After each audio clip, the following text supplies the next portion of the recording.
Baiklah, kembali lagi bersama kami di Legia Finansial. Kali ini kita akan membahas tentang saham Bayu.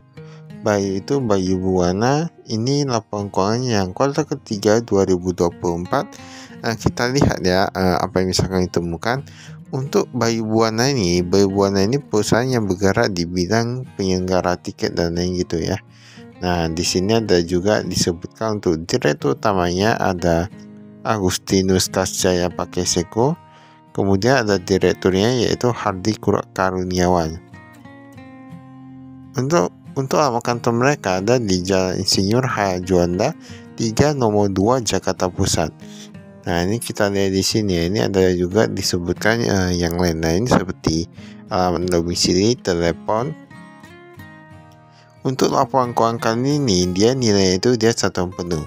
Ini satuan penuh tapi bentuk itu rupiah, jadi nanti dikasih saja dan 1 rupiah. Kas dan setara kas kita lihat mengenai peningkatan di mana dari 500 miliaran menjadi 600 miliaran. Aset keuangan dia juga meningkat. Oke. Ini kita lihat dulu. Ini total asetnya dari 800 miliaran sekarang menjadi 900 miliaran. Ini cukup bagus ya menurut kami.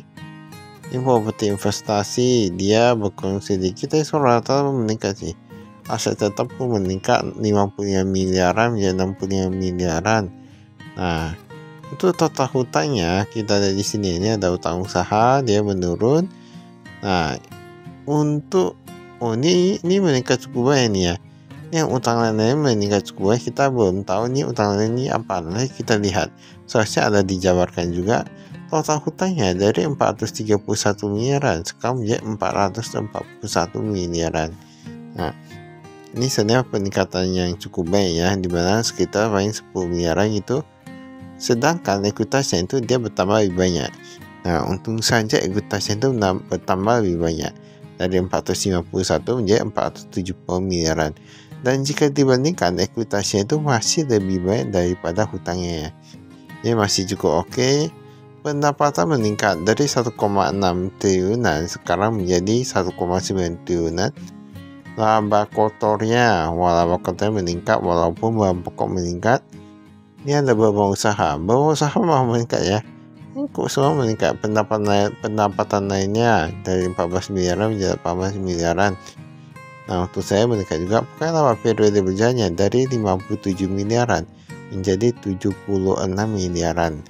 Nah, ini kan dia berarti meningkat kurang lebih sekitar 19 miliaran ya. Kalau kita lihat di sini kurang lebih sekitar 19 miliaran, cukup oke.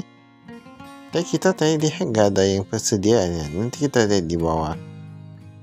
Nah, ini ada disebutkan pembayaran ke karyawan dan pemasok dari 1,6 triliunan sekarang menjadi 1,9 triliunan. Tapi kita nggak tahu karena mereka pisah ya. Mereka gak pisah untuk yang karyawan dan pemasok. Penerimaan bunga dia meningkat juga. Ini semua rata-rata meningkat sih untuk yang kinerjanya. Cukup bagus kali ini.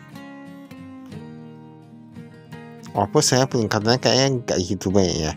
Masih itu golong agak kecil gitu ya. Tapi setidaknya dia ada mengalami peningkatan. Nah, perusahaan itu kalau dia meningkat pelan-pelan tapi konsisten, nah itu masih lumayan. Daripada dia jadi rugi, tambah rugi, udahlah. Nah, itu harga sahamnya biasa makin turun ya. Jadi kita perlu lihat juga. Ini kas dan setara kas kita lihat. Kas yang di tangan dari 2,4 miliaran menjadi 1,2 miliaran. Bukan cukup drastis tapi oke lah ya. Ngapain pegang cash terbanyak ya. Ini mata uang asing kita lihat. Ada euro,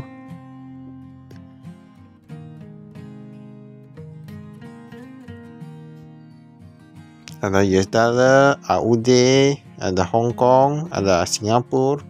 Nah, ini kita lihat ya semuanya.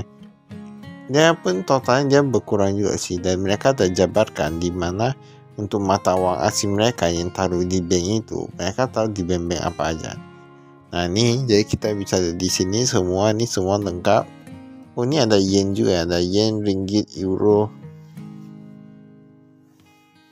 Ini cukup bagus sih, mereka jabarkan juga. Ringgit tahu di Malayan Banking. berhad. Sebenarnya entah kenapa ya, kalau yang ringgit rata-rata perusahaan tahu di sana, malah yang banking berhad, rata-rata di sana ya.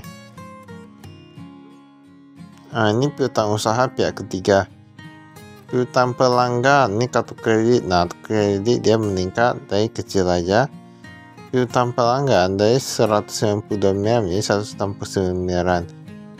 Masih oke lah ya.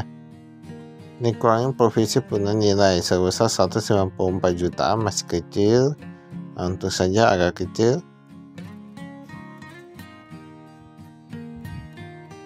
Nah, ini dikatakan piutang kartu kredit, piutang atas penjualan yang penerimaan pembayarannya digunakan dalam kartu kredit dengan tanggal pelaporan belum diuangkan dan belum jatuh tempo. Nah, banyak kayak gitu ya, banyak mereka yang bayar pakai kartu kredit dan belum diuangkan ataupun belum jatuh tempo gitu lah ya. Nah, jadi sebenarnya ada yang bilang pakai kartu kredit kan gampang, perusahaan langsung dapat uang. Gak gitu juga ya, gak gitu juga. Aset keuangan lancar lainnya. Nah, ini ada investasi jangka pendek 2,28 miliaran. Oke, sama aja. Ini soal gak gitu beda jauh sih. Piutang karyawan, dia meningkat. Piutang refund, ada piutang refund juga ya. Hebat nih. Ini piutang refund kita lihat ini apa? Lebih bayar tiket ataupun pembatalan tiket ke airlines dan pengembalian dari tur dan hotel yang belum dipakai oleh pelanggan. Nah, itulah yang dimaksud dengan piutang refund ya. Sebenarnya terpaksa mereka ada piutang kan aturannya orang lain utang kepada kita ya. Nah, sekarang kita harus bayar utang itu.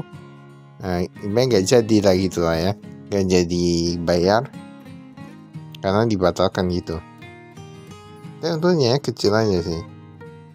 Entah kenapa menurut kami ya, ketika ada pembatalan, terkadang itu bisa dikenakan biaya, terkadang itu bisa gratis. Menurut kami gitu ya. Karena maupun kita bilang gratis, seharusnya ada biaya yang terpakai. Properti investasi kita lihat.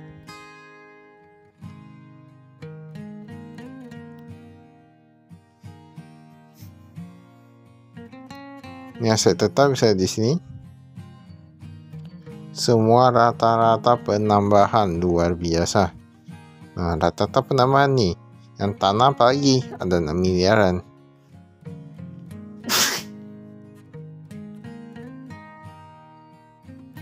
Ini kita lihat bangunan pun meningkat, dekorasi gedung pun meningkat.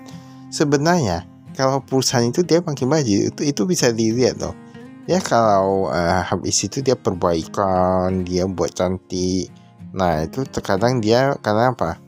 Karena dia ada niat untuk lebih bagus ya, niat lebih bagus, niat lebih maju. Ujung-ujungnya pegawainya senang, semuanya bisa lebih maju. Untuk usaha kita lihat berdasarkan segmen usaha. Tur dan hotel. Setidaknya dia udah berkurang ya. Tiketnya pun udah berkurang berdasarkan mata uang asing. Ini bisa lihat. Nah, utangnya yang dalam bentuk US dollar ini cukup banyak. 53 miliaran dan 45 miliaran. Kalau kita lihat sebenarnya ini jika dibandingkan jumlahnya, tapi ini nggak bisa dibilang karena ada mata uang asing banyak juga nih. Nah, ada mata uang asing cukup banyak, 100 miliaran. Ini menurut kami agak cukup berbahaya sih kalau utang dan juga dalam jumlah banyak untuk yang kayak gini ya. Mengapa? Karena kita lihat juga ekuitasnya itu berapa. Kalau tiba-tiba terjadi sesuatu seperti krisis moneter, nah itu agak cukup bahaya. Di sini kita lihat kenaikan gaji dikit aja ya nih ya.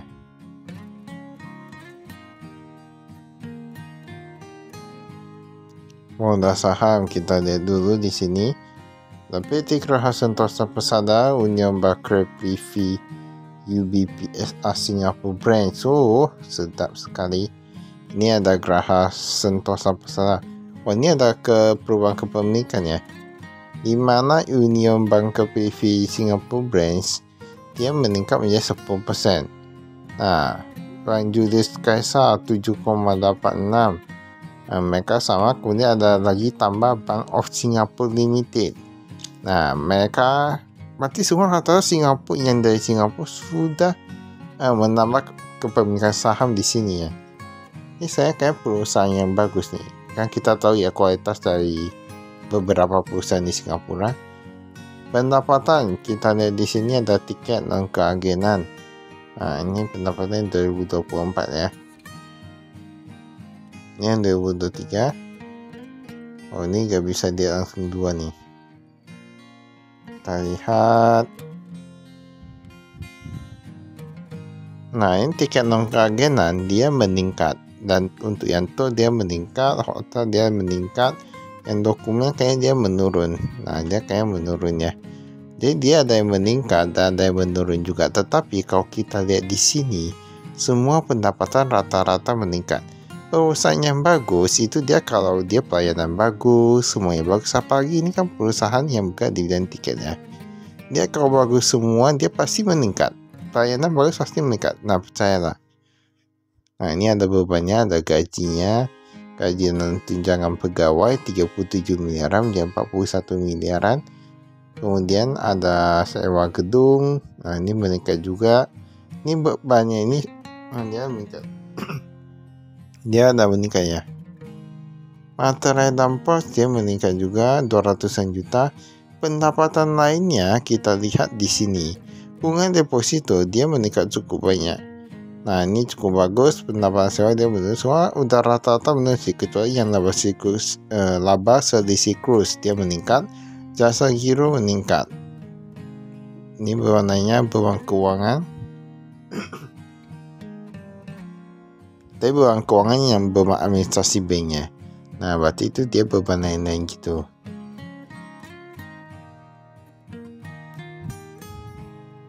Ini kita lihat di sini, kalau kita lihat ya, untuk yang penjualan tiket, dia penjualnya itu mau begitu banyak pun, ataupun dia beberapa kali lipat daripada penjualan tur ini. Nah, nggak usah 4 kali lipat, tetapi hasilnya ataupun labanya, dia gak gitu beda jauh loh dengan yang penjualan tur. Penjualan tur adalah penjualan yang paling menguntungkan kalau kita lihat di sini. Nah, sudah bisa pahami ya. Berarti rata-rata untuk yang perusahaan seperti yang travel gitu, dia paling banyak dapat dari mana? Dari penjualan tour. Nah, kalau tiket dia mereka bisa jual, tetapi gak gitu banyak keuntungannya. Nah, sudah tahu ya sekarang ya. Baiklah, itu saya dari kami. Sekian, terima kasih. Saham investasi.